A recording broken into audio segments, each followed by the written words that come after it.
आज तुम श्रेणी साहित्य गृह मु पढ़ेबी किंतु सबुदिन भाया यही स्मार्ट बोर्ड माध्यम तुम मानू पढ़ेबिनी अर्थात आज मु तुम मानू पढ़ेबी नहीं।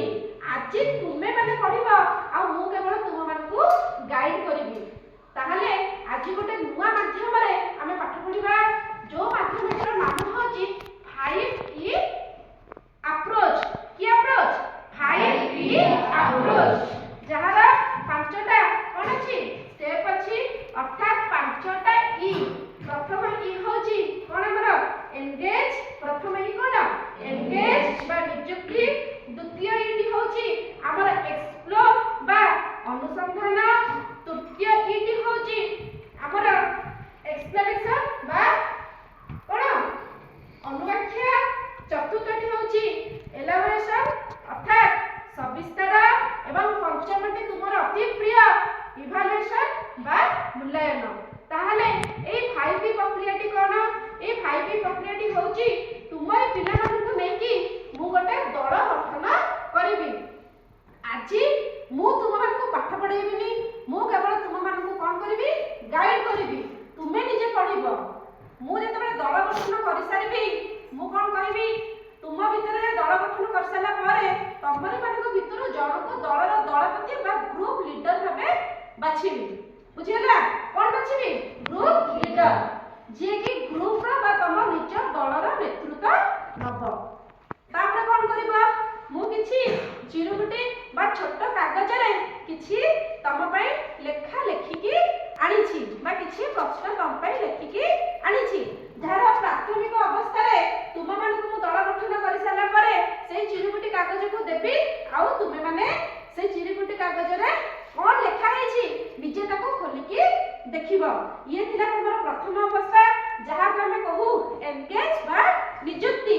ताहले प्रथम अवस्था तमे माने करबो कहा जरिया रे करबो मो जरिया रे करबो। द्वितीय अवस्थाटी होछि तमर एक्सप्लोर बा अनुसंधान।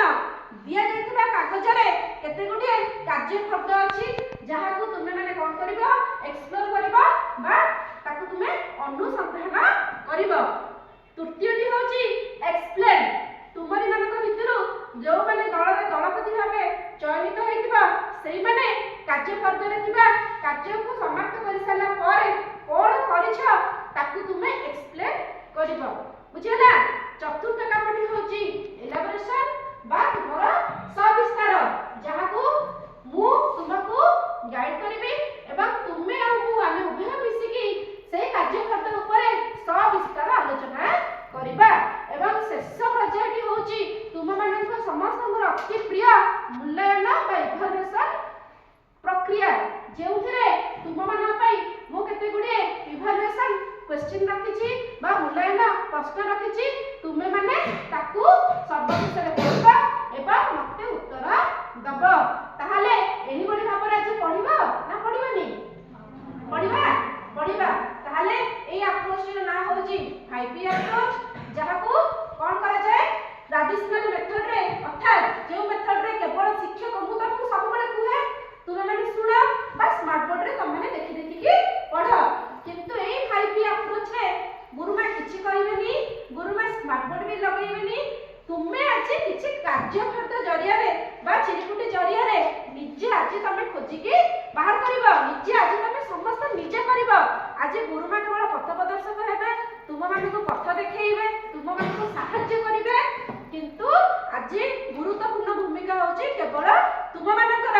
ताहले आज आमे जो विषय करिवि मु तुम मानक कहिबिनी सेई चिरुकुटी बा कार्य शब्द रे तमे तरे करिवो आरंभ करिवो तुमे आपे आपे जानि परिबो मु केउ विषयटी आज तुम मानक पढाइबी।